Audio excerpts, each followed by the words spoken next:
right there. It's just that this thing really pisses me off. All right, guys. So we're gonna go ahead and cover 5 things. All right, that you need to have in place to get your money on point and to not be a broke boy for 2023. All right, and the first one, guys, is drum roll, please. Round 1, fight. Set a goal and set a deadline. Okay, goals without deadlines are just dreams. One more time, because this is the foundation of everything that we're gonna talk about here. Set a goal and a deadline. Goals without deadlines are only dreams. Why is this, guys? Well, because it puts pressure on you to actually perform. You have something to work towards, and it helps you, most importantly, formulate a strategy. I'll give you guys an example. The first year I got into YouTube and I left my government job, right, in 2020. I said, all right, I'm going to get into real estate. I'm going to buy as many houses as I can to hit $10,000 a month passively. Okay, that was my goal. I was making about $7,000 a month working for the government as a special agent, where after, well, it was more like 11 or 12, right? But taxes, man, they used to destroy me. Uncle Sam used to take that money from me. So I was taking home about $7,000 every month. Okay, when I was working for the G, on paper I was making $120K per year. However, I was only taking home $7K, right? After tax and all the other crap. So my goal was, when I left the government and I got into this entrepreneurial venture, I said, all right, my goal is I'm going to make $10,000 a month passively through real estate, rain, hail, or shine. So if anything happens, I can at least support myself, okay? And you guys know me, I'm a minimalist. I don't even spend $10K a month anyway, realistically speaking. But that's where I knew I'd be good, right? So I bought real estate. I did what was required to hit that $10,000 a month. And when you have a goal, like an actual goal, a tangible goal, a number, right?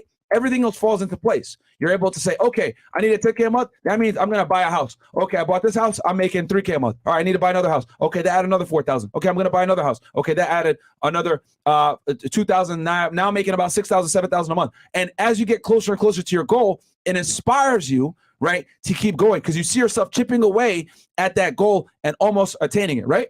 So luckily, that first year, I was able to, I finished off the year making about right around 11 or 12K a month passively. So I was like, fuck yeah, woo, right? I hit my number. And then I was like, all right, cool. So this year, I was like, all right, I want to hit 20K a month. Now, I got close. I think I'm somewhere around 18 or 19. But I'm not setting the new goal until I hit that second one, which is 20K a month passively with real estate income, right? As you guys know, we make volatile content that could get taken down on the internet any day. So my goal is always to prepare other, streams of income to come in so that, God forbid, anything happen, I'll be straight, right? Because, I mean, let's just be honest, guys. People hate us. People hate Andrew. People hate Rollo Tomasi. People hate anybody that speaks the truth about intersexual dynamics. If you make any type of content that helps men self-improve, it's always going to be considered misogyny. This is just the world that we're in, guys. You can't make content that is pro-male whatsoever without people going ahead and bashing you. So you have to have contingencies in place. And another thing, too, is me having all this real estate behind me, it allows me to be a lot more honest and a lot more direct and give y'all the content that y'all want. Could you guys imagine if I was fucking scared? Oh my God, I don't know if I can say this. Oh my God, I'm scared. Oh my God. You guys want to get the passionate rants that you guys enjoy and come to learn and love. The reason why I'm able to speak the way that I do and act the way that I do is because I'm not scared. Okay? Fear a lot of the times will prevent you from being as honest as you want to be. All right. Of course, I got to be within some reason, right? Because YouTube doesn't allow certain trigger words that I tend to drop a lot more on Rumble. But regardless, y'all are getting 99% of the sauce and getting full Myron on YouTube to some degree because I have that backing behind me that I was able to attain that first goal. So again, guys, set a goal and a deadline. Goals without deadlines are merely dreams. It puts pressure on you to perform.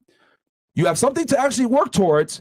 And most importantly, it helps you formulate a strategy. So for me, I wanted that 10K a month goal. I started buying houses until I hit that goddamn 10K. And as you get closer and closer and closer, it keeps you more and more motivated, and it's going to keep you from deviating away from your goal as you're getting closer and closer. Okay? That is why setting a goal with a deadline is so important, guys. Did I hit my goal and my deadline this year? I did not. However, I'll tell you how this. I'm already looking for another house to hit that 20K. I just need one more. All right? I hit it the first year, overreached it, and then the second year I was off about 1 or 2K. But I'm just going to get another one, and I'll be able to hit that goal. But I'd say typically the best thing to do is have a goal of what you want to make a month. Okay, so let's say you make $3,000 a month right now. Okay, I want to go where I'm making $5,000 a month. Bam. Let's say, I want to hit a goal of I want to make $10,000 a month. And you incrementally increase it, because what's going to happen is when you set that goal, right, everything else falls into place. Well, I need to work more hours to do that. Well, I need to get a raise to do that. Maybe I need to get another job to do that. Maybe I need to cut my spending in other areas to hit that. You need that goal. That is the foundation from which your strategy will be built. Fresh? Yeah, that's a very good point. I think for me personally, I wanted to make sure that when I came to America, I was cutting my time in half. So let me explain. So my granddad came to America for 20 years, became successful, and took care of the whole family. That inspired me to do the same thing. So I came to America, and I wanted to make sure that 1, I could take care of myself, 2, my mom, and 3, achieve all my dreams and goals. However, like Mario said, you need a deadline, because if you don't have a deadline, it's just a dream. And most people that have dreams, where do they end up? Literally nowhere. And then when they die, it's in the graveyard. Their dreams are still there. So me personally, I was like, you know what? How do I achieve this and make this happen for myself? Once again, number 1, I have to leave my comfort zone, which means leave my family, my friends, and go out and get them on my own. Secondly, have visual images of what I want to achieve. So for example, I would take pictures of like a Lamborghini, of money, of like, for example, houses in my room. I put it on my actual wall. So every morning I wake up, I would see my goals in front of me, and that inspired me to move in a certain direction. Because what happens is you set goals for yourself, and off rip, you're like, oh, you know what? I want this, but my buddy said pull up to this spot and let's party. Oh, you know what? I'll go do that. But you have goals in place and you can see it for yourself visually. Okay, cool. Yeah, he invited me to this party, but my goals are important, so I don't want to sidetrack to that. The point is that you don't want to always be going to random stuff when you have goals in place, because goals will keep you on track towards what you want to achieve. So I had images in my room, 1, and then every day for that year, I'd write my goals down in a book. Now, I got it from Grant Cardone. He had a method where you write your goals down every single day. You got a new book where your goals every single day, and you look back at it the following day. So I would do that, and it was in my head. Okay, don't party, don't go out, don't spend money, just focus on work and increase my income. And I worked at, as you know, guys, Chick-fil-A for a year, as well as AT&T taking phone calls. But I had 2 jobs, and I was actually getting myself in order. After that, follow my goal line, I pretty much set up myself where I was learning about real estate, investing, social media, marketing, and networking as well. So every day after work, I'll go to Starbucks, learn about these topics here, and that knowledge I acquired over that 5-year period helped me today with the podcast of going outside, meeting guests, building relationships. And over time, guys, like if you do the small things towards your goals, you wouldn't realize it, but what's happening is those skills you're acquiring will help you in the future. So like I said earlier, set a deadline for when you want to achieve these goals, and keep in mind that these goals will help you achieve your actual success, because small actions over a period of time equals success. Bam. All right, number 2, guys. Round 2. Fight. Improve your credit. Sheesh. Guys. I made a song, man, last year. Okay. Credit score on sheesh. That shit was fire, man. Yes, sir. I'm a high value man. Woo! AP 100 bands. Sure. Credit score on sheesh. Woo! Put his bitches on the leash. Oh, that shit is trash, bro. Thank God you got a good credit score, because your rap career wouldn't go nowhere, nigga. Yeah. That's the only reason you can make trash music like that, because you got a good credit score. Anyway, guys, improve your credit. Yeah. This is non-fucking negotiable. One more time for you fucking people out there. Improve your fucking credit. This is non-negotiable. If you want to live in the United States, Canada, Sweden, any first world country, okay, and you actually want to build wealth, you must have good fucking credit, okay? There's a reason why 95% of millionaires make their money in real estate. What do you need to get real estate? You need good fucking credit. If you don't have good credit, you know what you're going to be relegated to? You're going to have to go ahead and either get loans that have shitty interest rates, okay, have terrible terms, or you're going to be stuck buying stocks and cryptocurrency only, all right? And here's the thing with stocks and cryptocurrency. I have no issue with the stock market. I have no issue with cryptocurrency. As you guys know, I'm in crypto pretty heavily myself. I got a 6-figure crypto portfolio. But here's the thing. I'll tell you how this. Most of my money is 1,000% in real estate. And then I can sleep well at night because I know that the real estate market is not nearly as volatile as the crypto market. A lot of you guys have 90% of your money in crypto. I don't know how y'all go to sleep at night. Your buttholes are probably constantly squenched. It is wild. Okay?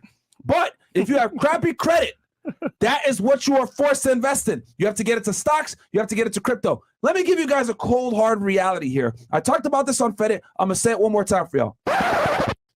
If I go to Bank of America tomorrow and I say, I want $10,000 to buy stock in your business, in your bank, you know what they're going to tell me? They're going to say, nope. But if I go to the Bank of America and I say, I want $100,000 to buy a house, you know what they're going to tell me? They will give me a loan to buy a home, but they will not give me a loan to buy stock in their own goddamn bank. What does that tell you?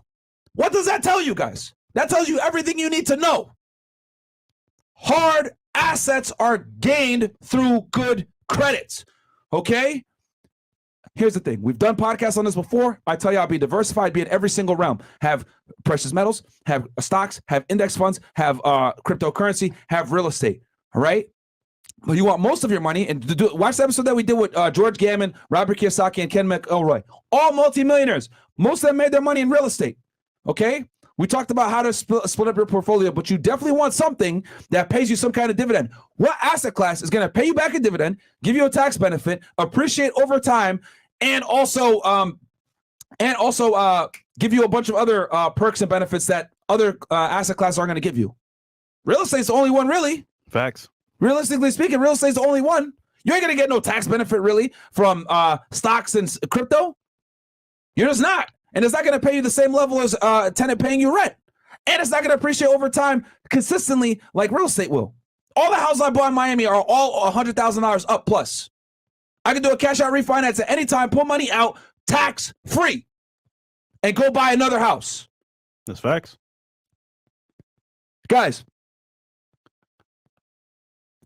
you must have good credit, man. Not just for buying real estate and gaining and buying assets, but I want you guys to have choice and options. Okay? If your credit sucks, it limits you significantly as to what you can invest in. Okay?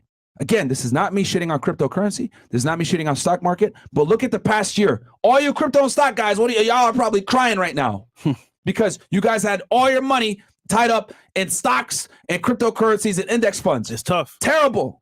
But the real estate market has been pretty damn good.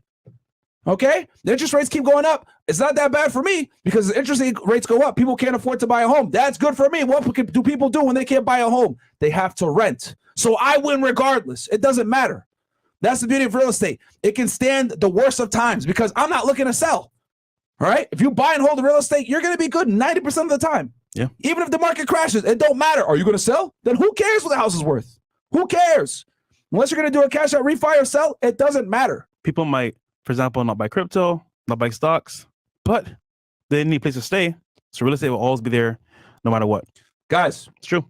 I want you guys to have choice. Just like it comes with women, right? I tell you, I make money, get in shape, become the best version of yourself. So you have more options with women. I want you guys to have good credit. So you have more options with different asset classes that you can play with. Okay? If you have crappy credit, you will be stuck investing into asset classes that are more volatile. Hence, you will never be sure where the hell your money is going, if it's appreciating, if it's depreciating, etc. And if you guys watched any of the stock market charts for 2022 with crypto, y'all saw everybody lose a bunch of money. There were people in Miami jumping off their fucking balconies because Ethereum went down to $1,000, guys. Yeah. I don't want you being one of these guys. Yeah. Having all your money tied up in volatile markets. And you can have a regular job, get a property, and not offset your taxes so you save money. So, for example, you'd be taxed at a higher rate, but some property, you could have almost like a third or a fourth. So my thing is like, guys, at least on some level, have some real estate in your portfolio. You know what? Fuck this shit.